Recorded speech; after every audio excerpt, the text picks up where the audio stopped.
പ്രിയമുള്ളവരെ, അപ്പം നമ്മൾ കൊച്ചി പോർട്ടിലെത്തിയിരിക്കുകയാണ്. ഇവിടുത്തെ എമിഗ്രേഷൻ വർക്കുകളൊക്കെ കഴിഞ്ഞ് ഞങ്ങൾ വൈകുന്നേരത്തോടു കൂടി കപ്പലിൽ കയറി. കപ്പൽ അവിടെ നിന്ന് പുറപ്പെട്ടു. അങ്ങനെ ജീവിതത്തിൽ ആദ്യമായിട്ട് കപ്പലിൽ കയറാൻ സാധിച്ചു. ഞങ്ങൾ കടമത്തെന്ന് പറയുന്ന ഐലൻഡിലേക്കാണ് പോകുന്നത്. അവിടെ ഒരു കോളേജിൻ്റെ ഗെറ്റ് ടുഗദർ പ്രമാണിച്ച് ഒരു പ്രോഗ്രാം ചെയ്യാനുള്ള അവസരമുണ്ടായി. അപ്പോൾ അതിനുവേണ്ടി ഞങ്ങൾ അങ്ങോട്ട് പോവുകയാണെങ്കിൽ 3 പേരുള്ള സിംഗേഴ്സാണ് ഉള്ളത്. ബാക്കിയുള്ളവരൊക്കെ താഴെയുണ്ട്. അപ്പോൾ പ്രകൃതിയുടെ കടലിൻ്റെ ആദ്യത്തെ അനുഭവമാണ് എനിക്ക്. എല്ലാവരും പറയും കപ്പലിൽ കയറി കഴിഞ്ഞ് കഴിഞ്ഞാൽ നമുക്ക് ഛർദ്ദിക്കാൻ വരും, വോമിറ്റിങ്ങിൻ്റെ ടെൻഡൻസികൾ. പക്ഷേ അതൊന്നും ഉണ്ടായിട്ടില്ല.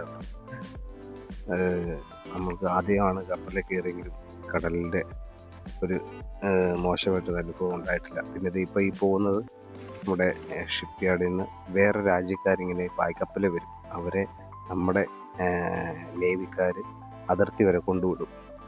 അങ്ങനെ ഒരു സംഭവമാണിത്. അതിനുശേഷം ഇതാണ് കപ്പലിൻ്റെ ഉൾവശം. ഞാൻ ആ ഉൾവശം ഒന്ന് കാണിച്ചെന്നേ ഉള്ളൂ. അതുപോലെ തന്നെ കപ്പൽ അവിടെ നിന്ന് പുറപ്പെട്ട് നമ്മളിങ്ങനെ കടലിൽ കൂടെ യാത്ര ചെയ്യുകയാണ്. നമ്മൾ കാണുന്ന പോലൊന്നുമല്ല കപ്പലിൻ്റെ അവസ്ഥ. കയറിയിട്ടുള്ളവർക്കറിയാം. പക്ഷെ ഞാൻ ആദ്യമായിട്ട് കണ്ടത് എനിക്ക് ഭയങ്കര അതിശയമൊക്കെ തോന്നി. നീലക്കടൽ.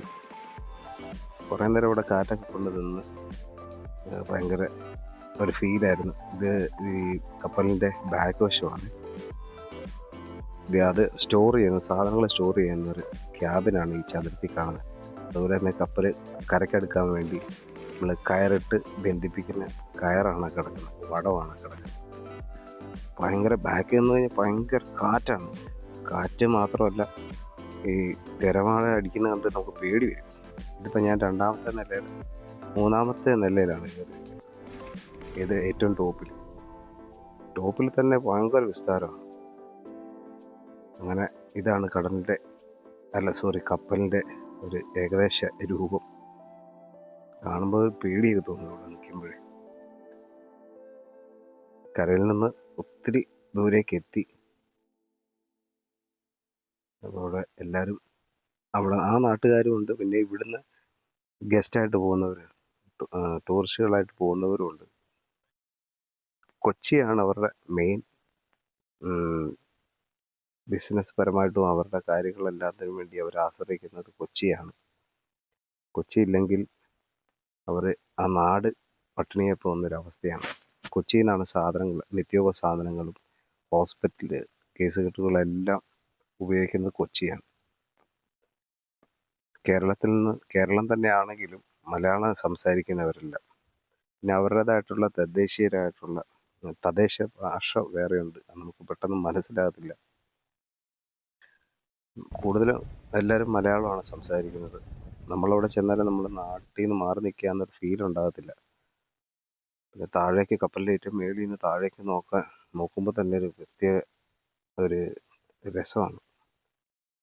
ഇതൊക്കെയാണ് അവിടുത്തെ കാഴ്ചകൾ, കടലിലെ കാഴ്ചകൾ. കടലിൻ്റെ മേളിൽ കൂടി നമ്മൾ യാത്രയാകുകയാണ്.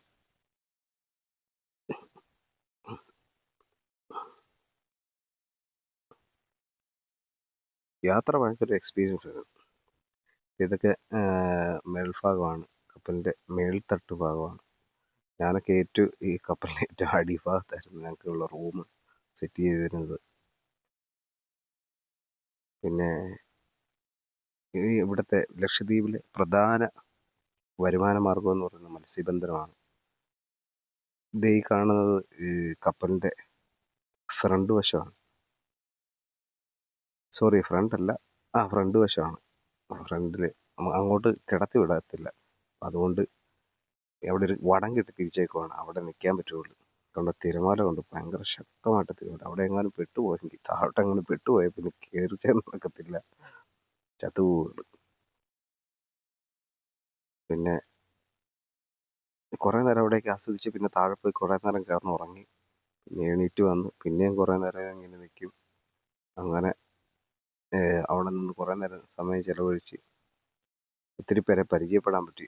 അവിടുത്തെ മനുഷ്യരെന്ന് പറഞ്ഞു കഴിഞ്ഞാൽ അതിനെക്കുറിച്ച് ഞാൻ പിന്നീട് പറയാം. അവിടുത്തെ സൽക്കാരങ്ങളും അവരുടെ നമ്മളോടുള്ള പെരുമാറ്റങ്ങളും ഒക്കെ പുറമെ ഞാൻ അറിയിക്കുന്നതായിരിക്കും. അതുപോലെ തന്നെ മത്സ്യബന്ധനമാണ് അവരുടെ പ്രധാന വരുമാന മാർഗം. പിന്നെ ഈ കപ്പലിൽ പോകുന്നതിന് നമുക്ക് മുന്നേ കുറച്ച് ചടങ്ങുകളും കാര്യങ്ങളൊക്കെ ഉണ്ട്. എന്താണെന്ന് വെച്ചാൽ, ഒന്നാമത് നമ്മൾ പോലീസ് സ്റ്റേഷനിൽ നമ്മൾക്ക് കേസൊന്നുമില്ല എന്നുള്ളതിനെക്കുറിച്ച് അറിയിക്കാം. അവിടുന്ന് ഒരു സർട്ടിഫിക്കറ്റ് കിട്ടും. ഒരു NOC കിട്ടിയാൽ മാത്രമേ നമുക്ക് ഇങ്ങോട്ട് പ്രവേശനമുള്ളൂ. പിന്നെ ഇങ്ങോട്ട് വരുമ്പോഴൊക്കെ ഭയങ്കര ചെക്കിങ് ഒക്കെ ഉണ്ട് കേട്ടോ. മദ്യമൊന്നും ഇങ്ങോട്ട് കടത്താൻ പറ്റില്ല. അങ്ങനെ ഞങ്ങളത് പിറ്റേ ദിവസം ഉച്ചയായപ്പോൾ ഷിപ്പ് കടലിൽ നിലയുറപ്പിച്ച് അവിടുന്ന് ഞങ്ങളെ ഇതുപോലുള്ള ചെറിയ ബോട്ടിൽ ഞങ്ങൾ കരക്കിലോട്ട് അടുപ്പിക്കുകയാണ്.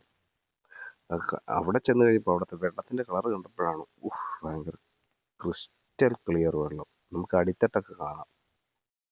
അത് ഭയങ്കര ഒരു അനുഭവമായിരുന്നു. അടിത്തട്ട് കാണാന്ന് പറഞ്ഞു കഴിഞ്ഞാൽ അടി നമ്മൾ ക്ലിയർ ആയിട്ട് കാണാം. നമ്മൾ പച്ചവെള്ളം എന്ന് പറഞ്ഞു കഴിഞ്ഞാൽ ക്ലിയർ പച്ചവെള്ളം. നമുക്ക് ഭയങ്കര അതിശയം തോന്നും കണ്ടോ. അത് നിങ്ങൾക്ക് ഇതിനകത്ത് കണ്ടു കഴിഞ്ഞാൽ എത്രയ്ക്ക് മനസ്സിലാവും അറിയത്തില്ല. നമ്മൾ നേരിട്ട് അനുഭവിക്കുന്നത് പ്രത്യേക ഒരു ഇതാണ്. അതിനുശേഷം നമ്മളെ കാത്ത് കുറേ പേര് കരയിൽ നിൽപ്പുണ്ട്. അത് നമ്മളെ മാത്രമല്ല, ഈ ഷിപ്പയിലുള്ളവരെ എല്ലാം കാത്ത് കരയിൽ കടമത്തെന്ന് പറഞ്ഞ ദ്വീപിൽ നമ്മളെ കാത്തല്ല, നമ്മുടെ ഇതിലുള്ളവരെല്ലാം ഈ കപ്പലിലുള്ളവരെല്ലാം ഓരോരോ ഇതുപോലെ ചെറിയ ബോട്ടുകളിലാണ് കരയ്ക്ക് എത്തിക്കുന്നത്. അവരെ സ്വീകരിക്കാനും അവിടെയുള്ളവരൊക്കെ തന്നെയുണ്ട്. അപ്പോൾ അത് പ്രത്യേക ഒരു സ്വീകരണമൊക്കെ ആയിരുന്നു. അടിപൊളിയായിരുന്നു.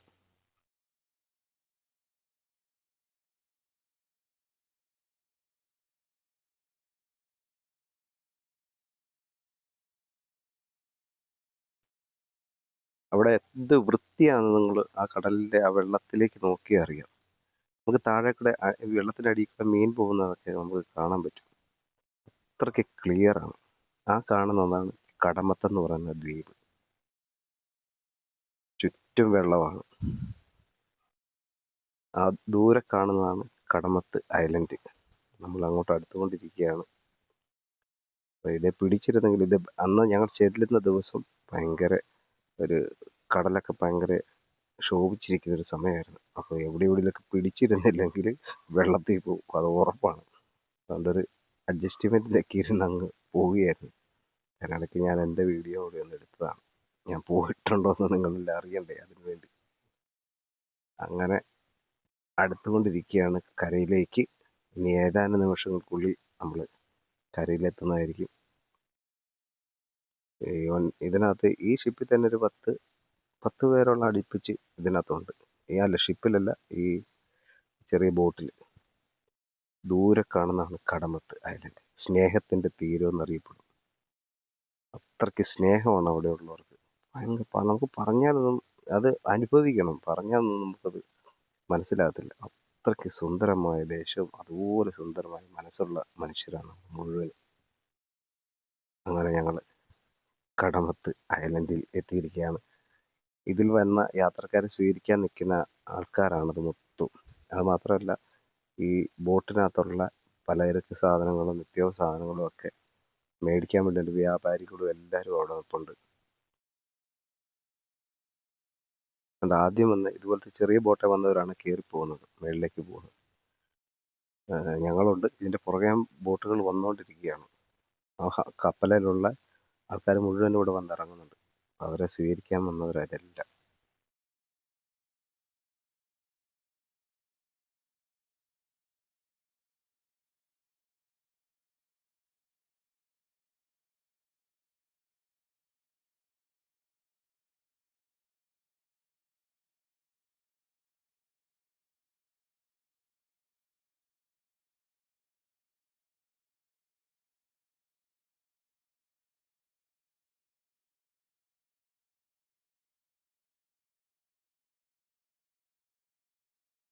അങ്ങനെ ഞങ്ങളുടെ ബാഗും കാര്യങ്ങളും ഒക്കെ എടുത്ത് ഞങ്ങൾ കരയിലേക്ക് കയറിയാണ്. അങ്ങനെ കരയിൽ കയറിയതിന് ശേഷം നമുക്കവിടെ കാത്തു നിന്ന ഓട്ടോയിൽ കയറി നമുക്ക് പറഞ്ഞിട്ടുള്ള റൂമിലേക്ക് പോവുകയാണ്. അവിടെ ഈ ഓട്ടോ ഓടിക്കുന്ന ഇക്ക അടിപൊളി ഒരു ഇക്കയാണ്. ഇക്ക ഞങ്ങൾക്ക് ആ ഐലൻഡിൽ ചെല്ലുമ്പോൾ തന്നെ ഇക്ക അവിടെയുണ്ട്. ഇക്കാനെ വഴിയെ ഞാൻ പരിചയപ്പെടുത്താം. ഇക്ക ഭയങ്കര ജോളി മൂടുള്ള ഇക്കയാണ്. ഞങ്ങളെ എന്ത് ഓട്ടം ഉണ്ടെങ്കിലും വിളിച്ചാൽ മതി, പൈസയുടെ കാര്യമൊന്നും നോക്കണ്ട, നിങ്ങൾ നേരെ വിളിച്ചാൽ മതി എന്ന് ഞങ്ങളോട് പറഞ്ഞു. അങ്ങനെ ഞങ്ങളെ കൊണ്ട് ഇതാണ് ഐലൻഡിൻ്റെ കവാടം. ഇത് കഴിഞ്ഞിട്ട് ഇതാണ് അവിടുത്തെ മെയിൻ ജംഗ്ഷൻ. കടമത്തിൻ്റെ മെയിൻ ജംഗ്ഷനാണിത്. ഇവിടെയാണ് എല്ലാവരും കൂടുന്നത്. വൈകുന്നേരങ്ങളിൽ എല്ലാവരും വന്ന് കൂടുന്നൊരു മെയിൻ സ്ഥലമാണത്, ഈ കാണുന്ന സ്ഥലം. 4 സൈഡിലേക്ക് ഇത് റോഡാണ്. അപ്പോൾ അങ്ങനെ അവിടെ നിന്ന് അങ്ങോട്ട് ചെല്ലുന്നത് പോലീസ് സ്റ്റേഷൻ. ഇവിടെ നമ്മൾ വേറെ റൂട്ടിലേക്ക് തിരിഞ്ഞ് അങ്ങോട്ട് പോവുകയാണ്. അവിടെ നിന്ന് കുറച്ച് ദൂരമുള്ളു. കുറച്ച് ദൂരത്തിന് ശേഷം ഞങ്ങൾ ഏകദേശം ഞങ്ങളുടെ റൂമിൻ്റെ ആ ഭാഗത്തോട്ടുള്ള തെങ്ങിൻതോപ്പ് വഴി ഞങ്ങൾ ഓട്ടോയിൽ സഞ്ചരിക്കുകയാണ്. മൊത്തം വഴിയിൽ പഞ്ചസാര മണലാണ്. അടിപൊളിയാണ്. മൊത്തം തെങ്ങാണ്. തെങ്ങ്, ആട് ഒത്തിരി ഉണ്ട് കേട്ടോ, ഇഷ്ടം പോലെ ആട്ടുകുഞ്ഞുങ്ങൾ. വഴിയിലെല്ലാം ആടുണ്ട്. അതുപോലെ തന്നെ തേങ്ങ തട്ടിയിട്ട് നടക്കാൻ പറ്റത്തില്ല, അതിന് മാത്രം തേങ്ങയാണ്. തേങ്ങയൊന്നും ആർക്കും വേണ്ട. അങ്ങനെ ഞങ്ങൾ റോഡിൻ്റെ സൈഡ് പറ്റി ഇങ്ങനെ വണ്ടി നേരെ ചെല്ലുന്നത് ഒരു ചെറിയ കടയൊക്കെ ഉള്ള ഒരു ചെറിയ ജംഗ്ഷനിലേക്കാണ്. അവിടുന്ന് ഇടത്തോട്ട് തിരിഞ്ഞ് നേരെ ഞങ്ങൾ തെങ്ങുംതോപ്പ് കടന്ന് തെങ്ങുംതോപ്പിൻ്റെ ഉള്ളിൽ കൂടിയാണ് പോകുന്നത്. മൊത്തം തെങ്ങ. അടിപൊളി എന്ന് പറഞ്ഞു കഴിഞ്ഞാൽ അടിപൊളി കാഴ്ച, അപാര ഫീലാണ്. അങ്ങനെ ഞങ്ങൾ നേരെ ചെന്ന് ഞങ്ങളുടെ റൂമിൻ്റെ അങ്ങോട്ട് ചെല്ലുകയാണ്. നേരെ കാണുന്നതിൻ്റെ തൊട്ടിപ്പുറത്തിരിക്കുന്ന അതാണ് ഞങ്ങളുടെ റൂമ്. കാണിച്ചു തരാം. അവിടെ എത്തുമ്പോൾ കാണിച്ചു തരാം. ഇത് ആ ഗേറ്റ്, ഇത് ഈ മതിൽ കാണുന്നതാണ് ഞങ്ങൾക്കുള്ള റൂം. അങ്ങനെ റൂമിലെത്തി. അതിനുശേഷം ഞാൻ പെട്ടെന്ന് ജസ്റ്റ് വെളിയിലേക്ക് ഇറങ്ങി. അവിടെ കടയുണ്ടായിരുന്നു. അത് ഇന്ന് ഉച്ചയാകുമ്പോൾ എല്ലാം അടച്ചിടും. ഒരു 2-2:30 ഒക്കെ ആകുമ്പോഴേ തുറക്കുള്ളൂ. ഇതാണ് ഞങ്ങളുടെ റൂമിൻ്റെ താഴെയുള്ള റോഡ്. ഇതൊരു ചെറിയ ചായക്കടയാണ്. ചായക്കടയുടെ അവിടെ നിന്ന് ഞാൻ പിന്നെ റൂമിലേക്ക് തിരിച്ച് നടക്കുകയാണ്. മൊത്തം ഞാൻ പറഞ്ഞില്ല, തെങ്ങ് ഇഷ്ടം പോലുണ്ട്. തേങ്ങയൊക്കെ വഴി കിടന്ന് കിളുത്തിട്ട് തെങ്ങും തൈയായിട്ട് ചുമ്മാ വഴി കിടക്കുകയാണ്. നമ്മുടെ ഇവിടേക്കാണ് തെങ്ങും കാണത്തില്ല, തേങ്ങയും കാണത്തില്ല. വേലിയും കെട്ടി മറച്ചു എല്ലാവർക്കും. ഇവിടെ വേലികളൊന്നുമില്ല. ഓരോ വീടിൻ്റെ മുറ്റം വഴിയൊക്കെയാണ് ഓരോരുത്തരൊക്കെ സഞ്ചരിക്കുന്നത്. അടിപൊളി. അവിടെ ബഹളോ ഒച്ചപ്പാടോ ഒരു പ്രശ്നങ്ങളും ഇല്ലാത്തൊരു സ്ഥലം. ആട്ടുകുഞ്ഞിനെ കണ്ടപ്പോൾ ഞാൻ വീഡിയോ എടുത്ത്. ഇതാണ് തെങ്ങ്, ഇഷ്ടംപോലെ തേങ്ങ, ഓലമടൽ, എല്ലാ സാധനങ്ങളും ഉണ്ട്. അതിൻ്റെ ആ ബ്യൂട്ടി നിങ്ങളൊന്ന് കണ്ടു നോക്കി.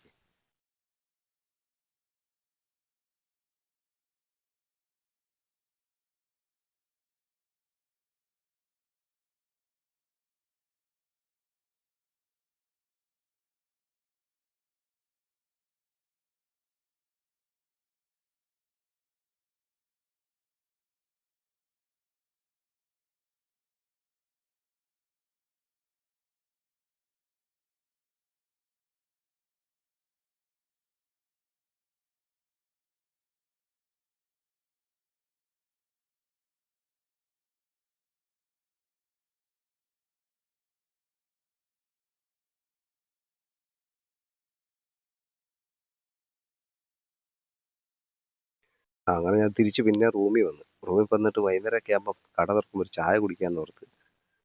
അങ്ങനെ കട തുറന്നപ്പം ഞാൻ അവിടെ ചെന്ന് ചായ പറഞ്ഞു. ചായ എന്ന് പറഞ്ഞു കഴിഞ്ഞാൽ പാലല്ല കേട്ടോ, പാൽ പൊടിയാണ്. അതെന്താ സംഭവമാണെന്ന് അറിയത്തില്ല, പൊടി കൊണ്ടാണ്. കാരണം ഞാൻ തേങ്ങ കിളുത്ത് കിടക്കുന്ന കാര്യം പറഞ്ഞില്ലേ, ഇല്ലാണ്ട് അതാണ്. വഴിയിലെല്ലാം തേങ്ങ കിടക്കുന്നുണ്ട് ഇഷ്ടം പോലെ. ആരും തേങ്ങയൊന്നും എടുത്തോണ്ട് പോകത്തൊന്നുമില്ല കേട്ടോ, എല്ലാം അവിടെ കിടക്കും. അവിടെ കിളുത്ത് അവിടെ വീണ്ടും തേങ്ങായി മാറും. കണ്ടോ തേങ്ങ. ഇത് റോഡിൻ്റെ സൈഡിലാണ് ഈ കിടക്കുന്നത്. നമ്മുടെ ഇവിടേക്കാണ് തെങ്ങ് തൈ എപ്പോൾ കൊണ്ടുപോയെന്ന് അറിയാൻ പറ്റില്ല. തെങ്ങ്, ഇഷ്ടം പോലെ തെങ്ങ്. ആ സൗന്ദര്യം കണ്ടുകൊണ്ട് എടുത്തതാണ് കേട്ടോ. കാരണം തേങ്ങ കൂട്ടിയിട്ടേക്കുക, ആർക്കും വേണ്ട, ഇഷ്ടം പോലെ തേങ്ങ. അങ്ങനെ വൈകുന്നേരമൊക്കെ ആയപ്പോൾ ഞാൻ ഒരു കടമത്തെ ഐലൻഡിലേക്ക് ഒന്നുകൂടെ വന്നു. വൈകുന്നേരത്തെ ബ്യൂട്ടി ഒന്ന് കാണാൻ വേണ്ടി വന്നതാണ്. അടിപൊളി. നമ്മൾ വന്നിറങ്ങിയ പാലമാണ് കാണുന്നത്. വന്നവരെ മാത്രമേ ഉണ്ടാവുള്ളൂ. അവിടെ എല്ലാവരും ഒരുപോലെയാണ്, എല്ലാവർക്കും ഒരേ. ഇവിടുത്തെ ഒരു ചായക്കടയാണ്. ഞാൻ അത് കണ്ടോ, അവിടെ തീ കത്തിക്കുന്നത് കണ്ടോ, ചായ കിട്ടി. അത് കണ്ടോ, തീ കത്തിക്കുന്നത് കണ്ടോ, നമ്മുടെ വലിയ വീപ്പ വെട്ടിട്ട് അതിനകത്ത് മണ്ണ് നിറച്ച് അതിനകത്താണ് ചായ ഉണ്ടാക്കുന്നത്. ഇവിടെ ഇരിക്കാനുള്ള സൗകര്യമൊക്കെ ഉണ്ട്. അങ്ങനെ വൈകുന്നേരം പിന്നെ ഒന്നുകൂടെ അവിടെ വന്നപ്പോൾ ഉള്ള കാഴ്ചയാണിത്. അടിപൊളി കണ്ടോ, സൂപ്പർ. എല്ലാവരും ഇവിടെ വന്നിരിക്കും. അങ്ങനെ ഞങ്ങൾ അവിടെ നിന്ന് പിന്നെ ഇറങ്ങി ആ സ്റ്റാൻഡ് വഴിയൊക്കെ ഒന്ന് കറങ്ങി. ഇതാണ് കടമത്ത് ഓട്ടോ സ്റ്റാൻഡ്. നമ്മൾ വന്നിറങ്ങുമ്പോൾ ആദ്യം കാണുന്ന ഈ ഓട്ടോ സ്റ്റാൻഡാണ്.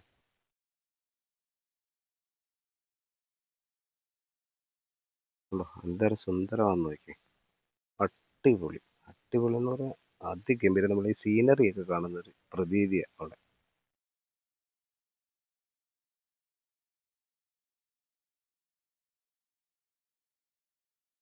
അങ്ങനെ ഞാനൊന്ന് നടക്കാനിറങ്ങി മറ്റേ ചെമ്മീനകത്ത് മസാറ് നടക്കുന്ന പോലെ മണലിൽ കൂടെ ഇങ്ങനെ വരുമ്പോൾ അവിടെ കുറച്ച് പേര് ഒരു വള്ളം കരക്കോട്ട് തള്ളിക്കയറ്റാൻ ശ്രമിക്കുന്നുണ്ടായിരുന്നു.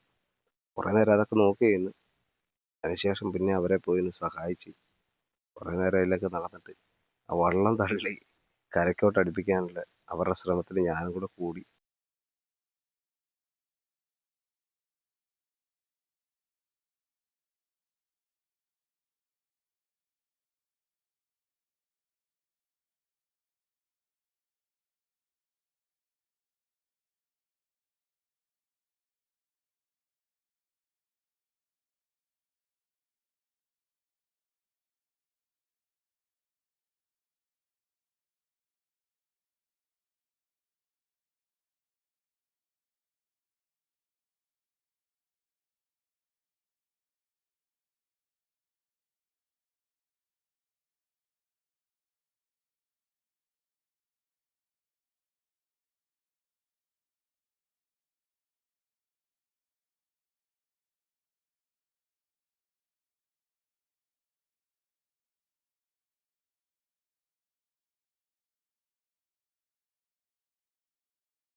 അങ്ങനെ നടക്കുമ്പോഴാണ് വേറൊരു രണ്ട് ഇക്കാമാരവിടെ വള്ളം മുകളിലേക്ക് കയറ്റാൻ വേണ്ടി ശ്രമിച്ചുകൊണ്ടിരിക്കുകയാണ്. പിന്നെ ഞാനും അവരുടെ കൂടെയും കൂടി ആ വള്ളം തള്ളി ഞങ്ങളങ്ങ് ആ കാണുന്ന ഷെഡിനകത്ത് കൊണ്ടിട്ട്.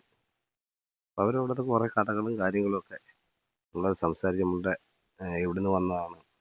അവർ കേരളത്തിൽ എപ്പോഴും എന്ത് കാര്യത്തിനും കേരളത്തിൽ വരുന്നതാണ്. അവരുടെ പ്രധാന ജീവിതമാർഗം മത്സ്യബന്ധനമാണ്. കാര്യങ്ങളെക്കുറിച്ചൊക്കെ അവർ വ്യക്തമായിട്ട് നമുക്ക് പറഞ്ഞ് മനസ്സിലാക്കി തന്നു.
അങ്ങനെ സന്ധ്യ വാങ്ങി നേരെ റൂമിൽ പോയി ഭക്ഷണം കഴിക്കണം.